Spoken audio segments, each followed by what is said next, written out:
here with Lynn Cronk. We're at Long Lake Ranch and Long Lake Ranch Cottages. Yeah.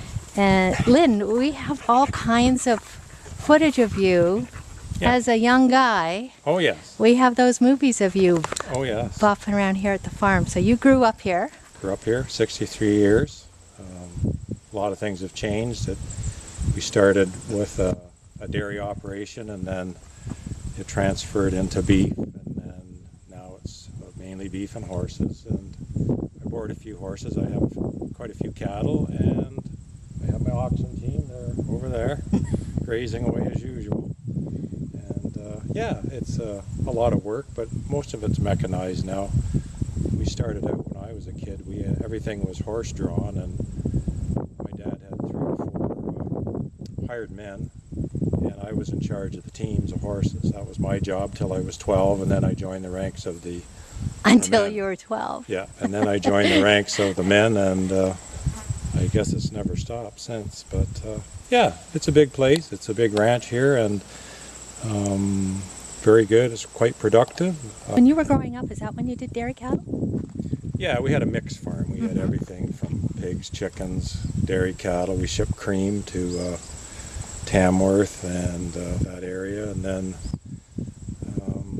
the restrictions got quite expensive, so we just started crossing our cows up. But now basically I have a purebred herd of Charolais cows, and they're about 5 miles from here up in the pasture. I'd show you them, but that's I think good. I have a few pictures of those guys over the they years. run there till November. This is a really good balanced ranch. Good pasture and good fields, so I don't bring them home till November.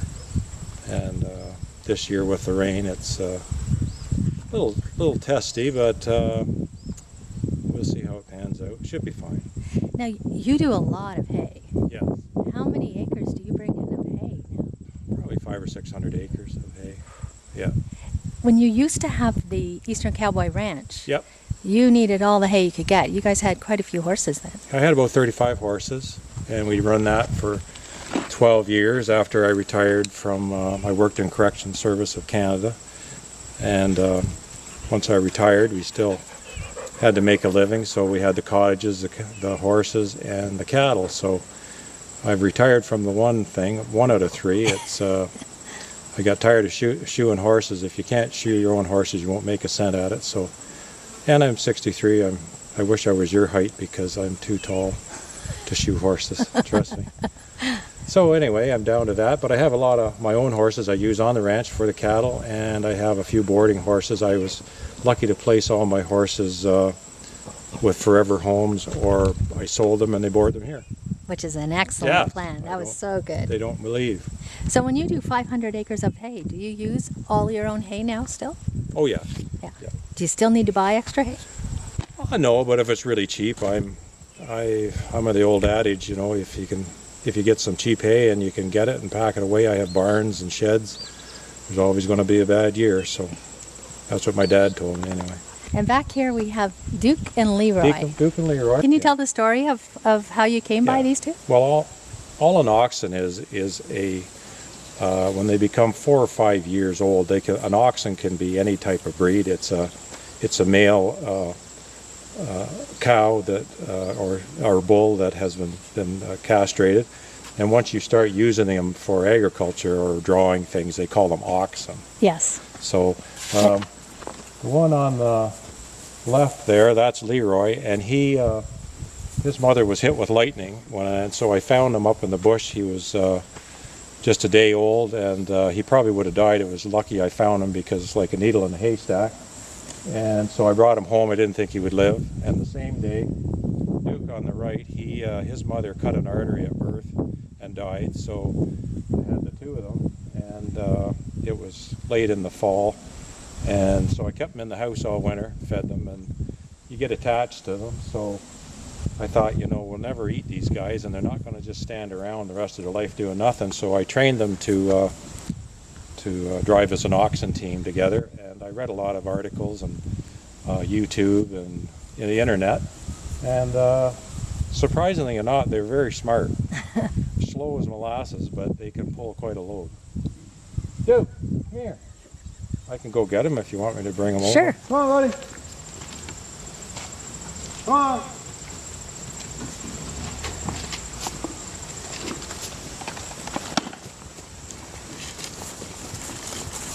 Yeah, you would. You're big. Here.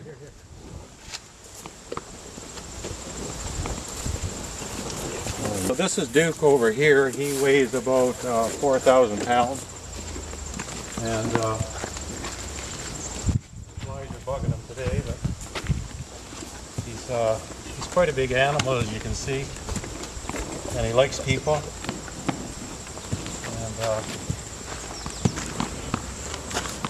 this is Leroy. He's a little bit, he doesn't weigh as much, but he's getting up there. He's a little smaller. But they get nothing. They just eat, they just graze on pasture, and just afraid they might get a little too big. Are they still growing? Yeah, they're 10 years old this year. Ah.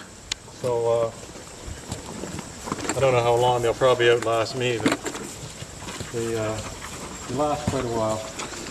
I remember you explaining to me one time at the fair, but this was a few years ago, that they don't really know their size. No, they like to play with you, but when you're playing with a couple of tons of beef, they fight the odd time too. Yeah. He's going to go take over the fail. But Duke doesn't get too excited. He's pretty tough. And So are you doing fairs again this summer?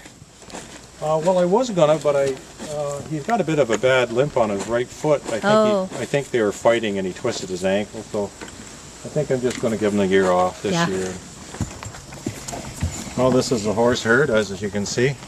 Some I've raised, some I've trained, some I've sold. This is one I trained and raised from a foal named, what is her name? Winnie. Winnie. She always used to I think win. I've even had a ride on Winnie. Yeah.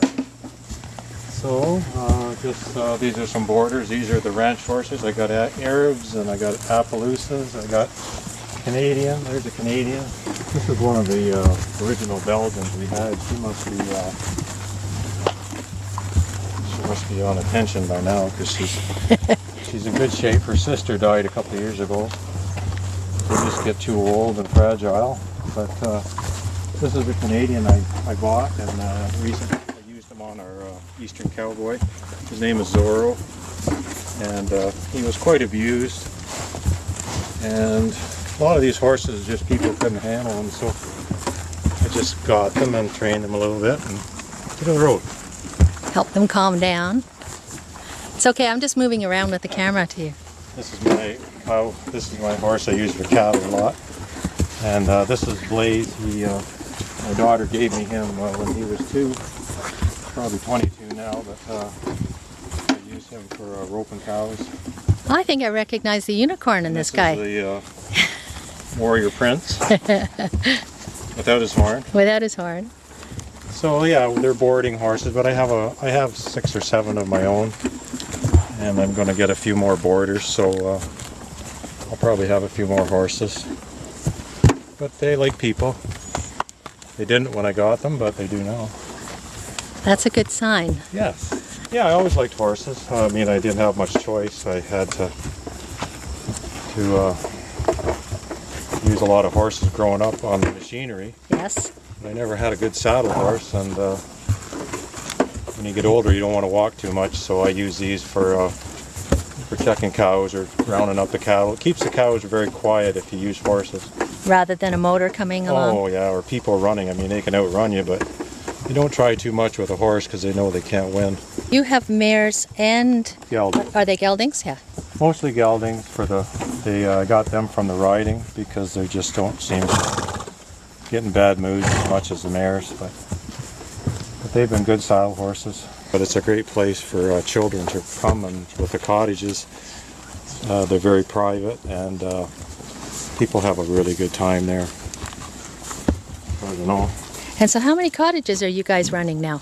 We have 4, and then I have one I built up in back in the woods there, about 5 or 6 miles. I just got to complete it. It's sort of like a wilderness cabin. So I'm going to try to get that on the market soon, but just you run out of daylight, I guess. It's the same people who are getting kids now. I mean, they've been coming for years, and it's nice to see that they enjoy themselves. They're off the grid. It's not for everybody, but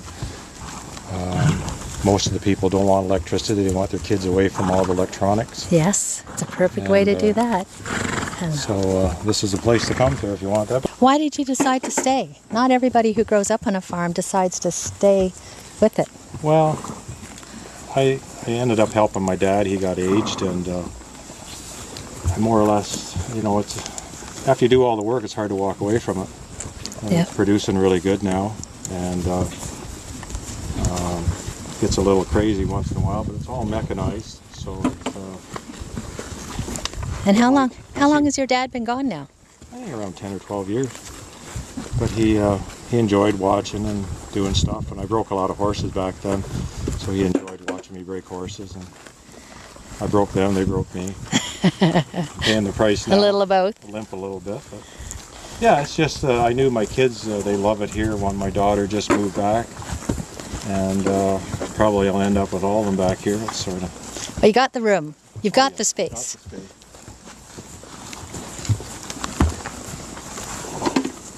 Thanks, Lynn.